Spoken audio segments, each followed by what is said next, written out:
Bien, amigos de BPI TV, un gusto saludarles a esta hora, sobre todo luego de los lamentables sucesos ocurridos el día de ayer en el estado portuguesa, específicamente en el centro penitenciario de Los Llanos, en Guanare. Precisamente para eso tenemos con nosotros a la fiscal hoy en el exilio, Luisa Ortega Díaz, quien pues la noche de ayer, luego de estos lamentables eventos en los que perdieron la vida al menos 48 reos en un supuesto motín y una supuesta fuga que se estaría produciendo en el centro penitenciario, pues ella se ha pronunciado a través de sus redes sociales, por lo que vimos oportuno conocer su opinión al respecto, sobre todo luego de que informara que ha recibido pues fotografías, documentos y una serie de archivos que permitirán llevar esta masacre a la Corte Penal Internacional. Fiscal, le damos las gracias por acompañarnos, por darnos estos minutos de su tiempo para esta entrevista. Muy buenos días, muchísimas gracias a ti, Antonieta, por la invitación. Sí, yo quiero informar que ciertamente ayer viernes 1 de mayo ocurrió una masacre, una nueva masacre en Venezuela, en el centro penitenciario de Los Llanos, ubicado en Guanare, estado portuguesa, donde se registraron, la información que yo tengo, tú hablas de 48 fallecidos, nosotros tenemos la información de 46. Lo cierto es 46 o 48 es un gran número de fallecidos y un sinnúmero también de heridos. Según la información que nosotros tenemos, es distinta a la que tú acabas de señalar, que era un intento de fuga. No, la información que tenemos es que por falta de alimentos, es decir, que en las cárceles venezolanas los presos no están siendo debidamente atendidos como establece la Constitución. Entonces, el hambre que está pasando el país también está reflejada en las cárceles.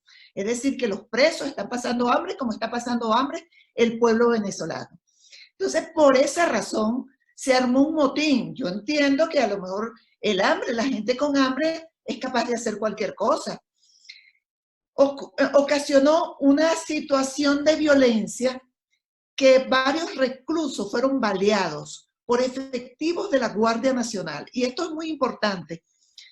Ellos procedieron a disparar cumpliendo instrucciones, cumpliendo órdenes del general de brigada Gerson Chacón Paz, quien a su vez estaba cumpliendo instrucciones de Iris Varela, porque Iris Varela es sin duda una de las artífices de la destrucción de las instituciones en el país. Es la responsable de la destrucción de la democracia y del Estado de Derecho en el país, conjuntamente con otros, Maduro y otros. Nosotros desde que conocimos el hecho, anoche mismo comenzaron a llamarnos, ayer ya tipo 5 o 6 de la tarde, aquí en Colombia, ya sería un poquito más tarde en Venezuela, de este dantesco hecho, comenzaron a enviarnos fotografías, videos, y comencé a conversar con algunos familiares de los fallecidos. Y fíjate que yo contrasto esto porque durante mi gestión, una de las cosas que nosotros hacíamos en Venezuela era inmediatamente abordar la situación, abordarla con fiscales, con la cientificidad del caso, e informábamos a la colectividad. Aquí hay una oscuridad, uno no sabe cuál es la información cierta. Ellos lo que están buscando es desdibujar esto, disfrazar esto, responsabilizar a otros. Ajá. Fiscal, perdone que la ataje en estos momentos. Usted habla de pues, que Iris Varela, en efecto, es la responsable de lo que está sucediendo en las cárceles venezolanas, es responsable de la destrucción del país. Me gustaría pues, citar algunas cifras del Observatorio Venezolano de Prisiones, quien pues dio cuenta que este centro penitenciario de Los Llanos en Portuguesa tiene una capacidad para 700 reclusos. Sin embargo, habían o hay al menos 2.500 presos en este recinto penitenciario. Iris Varela no está nueva en el cargo. Iris Varela tiene al menos desde julio de 2011 fue nombrada como máxima representante de la cartera por el presidente fallecido Hugo Chávez. Posteriormente, en 2013, fue también nombrada nuevamente por Nicolás Maduro y ratificada después en 2018 hasta la fecha. Usted conocía a Iris Varela durante su gestión. ¿Desde cuándo detectó que Iris Varela era la artífice, la responsable de esta situación en las cárceles venezolanas? Una mujer que ha sido retratada con delincuentes y pues vimos su cercanía con alias El Conejo. Sí, mira, no es, si tú revisas la información desde que ella fue designada ministra penitenciaria en el 2010, exactamente, desde ese mismo momento se produjeron enfrentamientos entre nosotros, era público. Ella atacándome a través de los medios de comunicación, porque yo no estilo eso, yo trato de resolver los problemas, o trataba de resolverlos en Venezuela a nivel institucional, o sea, buscar soluciones.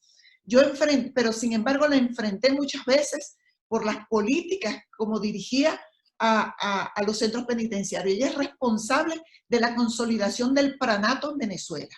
Ella es responsable del colapso de los centros penitenciarios. Ella llegó a decir en una ocasión que los que estaban en los centros de detención preventiva no eran su responsabilidad, cuando el 272 de la Constitución dice que todos los detenidos son responsables del sistema penitenciario. En consecuencia, ella también es responsable no solamente de esta masacre, sino de todos los eventos que desde el 2010 han ocurrido en el país, en los centros penitenciarios. Que los presos salgan a delinquir a la calle y regresen nuevamente a los centros penitenciarios. Bueno, ya apareció en una foto con el conejo, como que se le ligaba sentimentalmente. Yo eso no tengo prueba. Yo sencillamente repito lo que muchos dijeron también. Ahora, yo tengo un video de una entrevista que ella rindió hace 30 días, donde ella asegura que los centros penitenciarios son una maravilla en Venezuela y que se hace responsable de todo lo que ocurra en ellos. Bueno, ese video, junto con todas las evidencias, es la información que estamos clasificando para mandar a la Corte Penal Internacional. Que yo quisiera que no siguiera haciendo caso omiso de este grave tema que está pasando en Venezuela, haciendo abstracción de los otros problemas, de las cárceles. Claro. Y la ministra donde expresa claramente a viva voz que ella es la responsable de cualquier evento que allí ocurra. Bueno, este evento, ella es la responsable. Doctora, ¿cuándo pudiera llevarse este expediente? ¿Cuándo comenzará la diligencia por su parte de llevar este expediente a la Corte Penal Internacional? ¿Ya usted ha establecido comunicación con el ente? No, mira, por el tema del coronavirus también la Corte Penal Internacional ha bajado en su actividad. Estas informaciones también se pueden mandar por correo electrónico, pero yo necesito terminar de entrevistar a las víctimas, a los familiares de las víctimas. Los testimonios en estos casos son fundamentales porque es un elemento de prueba importantísimo. Igualmente, en la compilación estamos viendo si algunos expertos nos arman lo que llaman porque no vamos a tener, hasta ahora decimos que no vamos a tener acceso a las autopsias. No sabemos si posteriormente nos las pueden suministrar porque estamos en contacto también con algunos funcionarios, pero no quisiera dar mayores detalles de eso porque tú sabes cómo está la situación en Venezuela y quizás empiecen a perseguir a los funcionarios, haya un cerco y no podamos tener la información. Pero por lo menos con las fotos o los videos que tenemos, que expertos construyan cuáles fueron las causas de la muerte, si fue por arma blanca, por arma de fuego, y eso nos va a permitir entregar mejor información, una información más acabada de la Corte Penal Internacional. Pero fíjate, ahora bien, disculpe, sí, prosiga. Que yo quisiera señalar que nosotros estamos entrevistando a las víctimas, los familiares, por supuesto, de los fallecidos y de los heridos, y estamos poniendo a disposición de ellos un correo electrónico para que se comuniquen con nosotros, que es fiscaliavenezolana@gmail.com. Entonces, este correo está a la disposición de las víctimas. No sé si después lo puedes poner como en un generador de caracteres. Sí, por supuesto. fiscaliavenezolana@gmail.com. Para que los familiares de las víctimas se pongan en contacto con nosotros, incluso funcionarios que participaron en el evento, que yo sé que muchos están allí obligados, que no quieren estar, están en contra de eso, pero que tienen mucho miedo y se entiende, pero que puedan darnos información para nosotros recabar un grueso de información, pues, para llevarla a la Corte Penal Internacional. Yo sigo reiterando, y te lo quiero señalar, que solo restableciendo el orden constitucional nosotros le pondremos freno a estas atrocidades que están ocurriendo. Le podremos darle respuesta a los venezolanos. Tendremos un sistema penitenciario donde se respete la dignidad humana, porque los privados de libertad solamente han perdido un solo derecho, que es la libertad, mas no han perdido el resto de sus derechos. Aquí hasta la vida la pierden en un centro penitenciario. Sobre todo cuando han hablado desde la administración de Nicolás Maduro de la humanización de las cárceles, ¿no? Usted hacía referencia al inicio de la entrevista sobre las verdaderas causas que generó este motín, el asesinato de al menos 46 reos en el centro penitenciario de Los Llanos. También se han filtrado fotografías y videos luego del hecho y se ven a los reos sumamente delgados. De hecho, Susana Rafali, a través de su cuenta en Twitter, hacía la denuncia refiriéndose sobre todo al estado de delgadez, de suprema delgadez en la que se ve a los presos, doctora. Sí, yo también vi el Twitter de esta ciudadana, Susana Rafali, donde hacía mención al estado físico en que se puede observar. No hay que ser un médico para observar la situación en que, que están.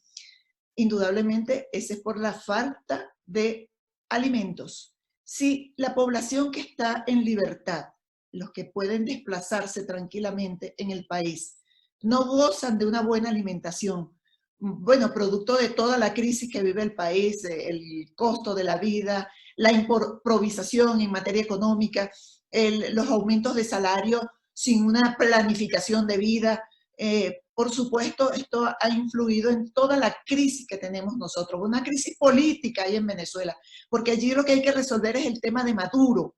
O sea, la crisis que nosotros tenemos, sacando a Maduro, saliendo Maduro, resolvemos el resto de los problemas.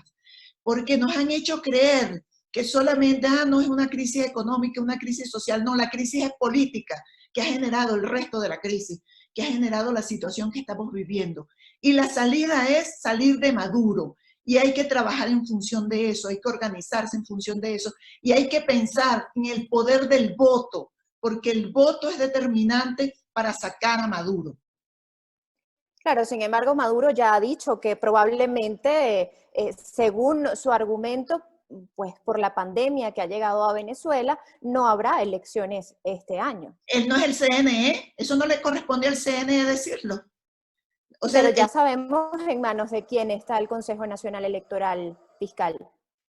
Pero la gente tiene que exigir sus derechos, la gente tiene que exigir el derecho de poder votar, el derecho de poder decidir, el derecho de cambiar a Maduro, de cambiar la situación del país. Y en ese sentido yo siempre he llamado a la unidad, he llamado a la organización, la gente tiene que organizarse y empezar a preguntar en los barrios si la gente quiere votar o no, hablar con los demás personas acerca de cómo se vive en democracia y por qué nosotros estamos en esta situación, porque no tenemos una democracia, porque no tenemos un Estado de Derecho. Cal, usted está hablando acerca de Nicolás Maduro, ya hay sendas acusaciones por narcotráfico en contra de Nicolás Maduro y al menos 15 funcionarios cercanos a Nicolás Maduro. Acusaciones por parte del Departamento de Justicia de Estados Unidos. Ya se ha anunciado que inició una operación naval y aérea en el Mar Caribe para pues darle frente a hechos del narcotráfico. Me gustaría saber qué consideraciones tiene usted sobre este aspecto en cuanto a la supuesta red de narcotráfico que ha denunciado el gobierno de los Estados Unidos. Bueno, ya en varias ocasiones en Venezuela hemos visto situaciones donde altos funcionarios están involucrados en el tema de de la droga. Yo no sé si usted recordará cuando Miriam Morandi, comadre de Cilia Flores, estaba saliendo de Venezuela con un narcotraficante que estaba siendo solicitado por las autoridades, Richard Camarano. En esa oportunidad se apersonaron al aeropuerto el propio ministro del Interior, Reverol, Néstor Reverol, y se apersonó también González López a proteger a Miriam Morandi y a Richard Camarano. Esa no es una actitud de unos altos funcionarios apersonarse en un sitio todavía para investigar el hecho o para colaborar con el esclarecimiento de los hechos, pero no para proteger al narcotraficante y a la cómplice del narcotraficante, comadre de Cilia Flores y de Nicolás Maduro. Sabemos que había un funcionario, yo no sé cuál será la situación de él ahora, Gino, se me va el apellido, que era un guardia, el encargado del control de los radares, que era el que apagaba los radares para que transitaran libremente las aeronaves cargadas de drogas en Venezuela. Al propio Vladimir Padrino yo le entregué las coordenadas de las pistas clandestinas que las logramos extraer de un teléfono celular y jamás las pistas fueron destruidas. Es decir, el cómplice Vladimir Padrino López de todos estos hechos de narcotráfico, y me gustaría saber si algunas de estas personas pues conocidas por usted, con las cuales usted, digamos, compartió parte del gabinete, usted tenía conocimiento de estos hechos ilícitos, más allá de esto que nos está comentando de Vladimir Padrino López. Mira, de todos los hechos punibles que nosotros tuvimos conocimiento, inmediatamente se abrió la investigación. Yo no, en el Ministerio Público, cuando se tiene conocimiento de un hecho punible, inmediatamente se debe abrir una investigación.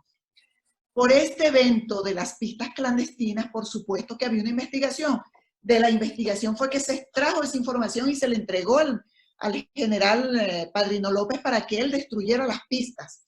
Respecto a la investigación que se le sigue, yo no sé en qué habrá parado esa investigación, a Miriam Morandi y Richard Camarano, por supuesto que nosotros hicimos todas las diligencias de investigación y que no se pudo avanzar por la protección que el Ejecutivo tenía a favor de ellos. Indudablemente que toda información que llegó al Ministerio Público relacionado al tema de la droga, nosotros inmediatamente la investigamos. Ahora bien, fiscal, ¿usted estaría colaborando con la justicia de Estados Unidos para suministrar todas estas investigaciones que emprendió cuando era fiscal? ¿Teme usted que Estados Unidos pudiera liberar una orden de captura en su contra?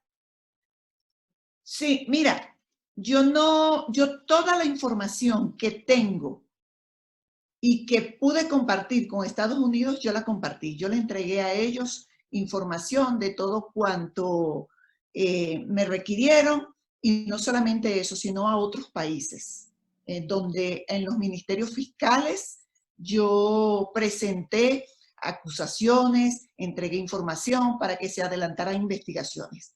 No entiendo por qué razón puede haber una orden de captura en mi contra. Si en mi contra no hay ninguna prueba que me comprometa en la comisión de ningún hecho punible. Eso ocurre contra las personas que han cometido hechos punibles. Si tú no has cometido ningún hecho punible, como es el caso mío, habré cometido errores, pero no hechos punibles. En ese caso, no tengo ningún temor de que pueda haber ninguna... No hay razón para que haya una orden de captura. Entiendo, fiscal. Me gustaría saber sus consideraciones sobre la mediación o las acciones del gobierno de Donald Trump para llegar o concretar una transición en Venezuela. Fíjate que yo no conozco cuáles son los detalles, si hay tales negociaciones. Yo no sé cuáles serán los detalles. Conozco lo que se ha hablado a través de los medios de comunicación, pero concretamente que tenga detalles, de verdad no los conozco. ¿Usted ha tenido alguna comunicación tal vez con algún alto funcionario de la administración de Nicolás Maduro, tal vez de la Fuerza Armada, tal vez con el propio Vladimir Padrino López, información de que puedan estarse sumando a querer abonar a la causa de una transición? Mira, fíjate que te voy a decir algo. En una ocasión se me ocurrió hablar de algunos contactos que yo tenía, claro, sin mencionarlo, dije en tal organismo Claro. tengo, y, y las acciones que emprendieron allí en esos organismos fue terrible. De verdad que no, tú vives en Venezuela y sabes lo que ocurre allá. Entonces, exponer a algunas personas, no me gustaría exponer el organismo. Yo quisiera guardar la discreción necesaria de los contactos que tengo en Venezuela y en los organismos que los tengo para protegerlos a ellos, para proteger a los venezolanos. Es así, fiscal. ¿Por qué cree usted que Luisa Ortega Díaz es tan temible o peligrosa para la administración de Nicolás Maduro? Bueno, hay un evento que se produjo en el 2017 que fue la ruptura, por decirlo así, pero ya antes yo venía con ese enfrentamiento con el Ejecutivo y era evidente, era notorio. Y por primera vez, una persona que está dentro de un poder público, porque yo no formaba parte del gabinete de Nicolás Maduro, yo era parte de un poder distinto, pero por primera vez, una persona que forma parte del poder público venezolano, estando en el poder, estando dentro de la institución, denunció que en Venezuela había una ruptura del orden constitucional, que Maduro quería perpetuarse en el poder, que Maduro estaba buscando que todas las instituciones estuvieran doblegadas a él, para él perpetuarse en el poder y cometer todos los atropellos y los crímenes que ha venido cometiendo desde que asumió el poder. ¿Cómo debería, fiscal, ser el gobierno de emergencia? ¿Quiénes deberían ocupar los puestos claves para llevar a cabo este gobierno de emergencia, según sus consideraciones? Mira, yo no te puedo decir nombre, te doy las características de las personas. Deben ser personas primero que quieran al país.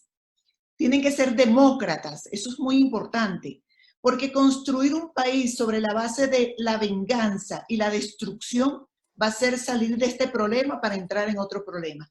Eso no va a resolver la situación del país.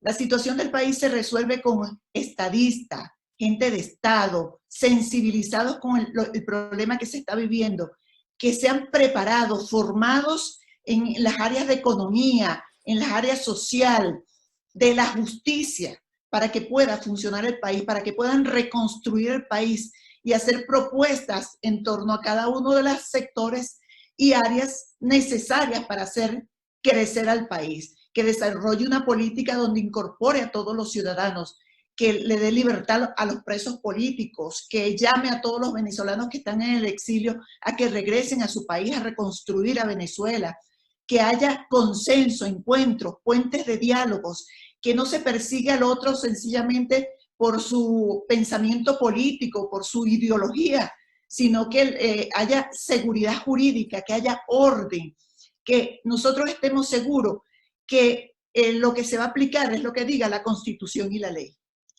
Ahora, fiscal, si usted todavía estuviese dentro de la administración de Nicolás Maduro, ¿a qué lo exhortaría? ¿Qué acciones emprendería usted en este momento?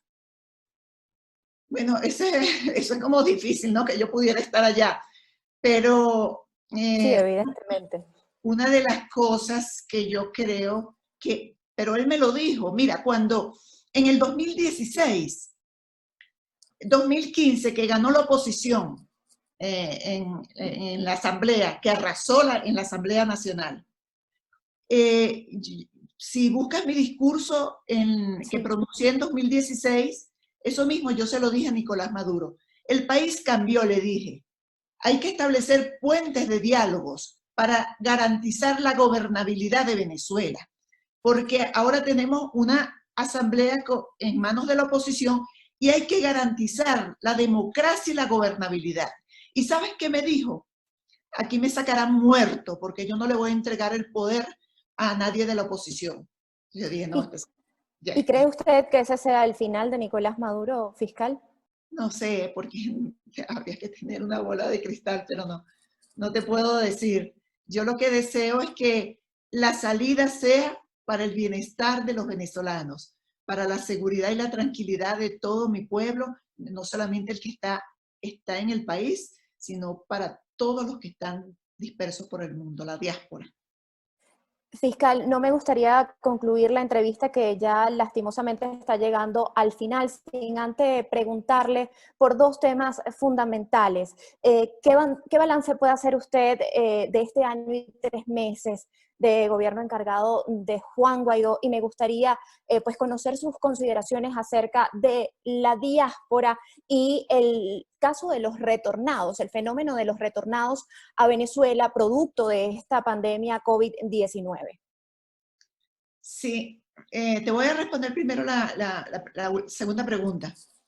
Veo una situación criminal con los venezolanos que pretenden retornar a su país, que los están limitando, se estableciendo un número determinado para que ingresen. ¿Quién dijo que eso es así? Ese país es nuestro. O cualquier ciudadano puede regresar cuando lo desea a su país y no tiene que haber ninguna limitación. Es más, sin documentos puede regresar. La persona es venezolana. A mí me parece que es una nueva violación a los derechos humanos. Te quiero hablar sobre el presidente Juan Guaidó. Por cierto, que vi un video de él ayer que me pareció muy bueno. Te recomiendo que lo veas. Excelente el video. Su respuesta a la petición de cese al fuego de Nicolás Maduro. Sí, Me gustaría conocer su opinión al respecto. Sí, primero que él señala acertadamente que no puede llamar Nicolás Maduro a un cese el fuego cuando quien está disparando, quien tiene el poder del fuego es Nicolás Maduro y no Juan Guaidó. Entonces, eso no aplica en todo caso para el caso del presidente Juan Guaidó. Pero además, Nicolás Maduro es el responsable de todo esto y ahorita se está haciendo como siempre una víctima. O sea, como decimos en Venezuela, pidiendo cacao. Entonces, no, él es el que ha originado esta situación, porque él no cede, porque él no agarra y suelta a todos los presos políticos, porque él no agarra y permite algunas acciones, por ejemplo, que ingrese la ayuda humanitaria, pero que no la maneje él. ¿Por qué no deja que el presidente Juan Guaidó controle la ayuda humanitaria que entre al país? Porque ante el ofrecimiento que hizo Juan Guaidó de entregar a los trabajadores del servicio de la salud una cantidad de dinero, enseguida comenzaron a perseguir a las personas para que no la recibieran. O sea, no tiene voluntad política de querer resolver los problemas. Entonces, se quiere mostrar como una víctima y hablando de cese el fuego como que si los otros lo estuvieran atacando. El que reprime, el que mata, el que asesina es él. El que tiene el control de las armas en Venezuela es él. Entonces, si él tiene buena voluntad, si él desea verdaderamente resolver los problemas del país, que permite el ingreso de la ayuda humanitaria, pero que él no lo controle. Tienen que controlarlo otros. Que él suelte los presos políticos, que le dé libertad a Goripano, a Rodríguez Torres, oye, se me va el nombre de este diputado, chica, que siempre lo agarran preso, lo sueltan. Oye, que le tengo buena estima, se me va el nombre de él. Gilbert Caro, el diputado Gilbert Caro. Claro, que dé muestras de una voluntad política de querer efectivamente resolver los temas, que haga todo lo posible porque las elecciones se realicen y que se cambie el CNE. Hoy se puede trabajar en función de cambiar el CNE, él puede trabajar en eso porque él es el que manda allí, él y Jorge Rodríguez.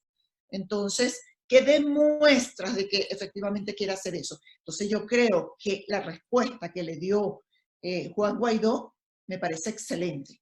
Ahora bien, yo creo que hay que hacerle propuestas al país independientemente de la agenda de Nicolás Maduro. Hay que oír a los barrios.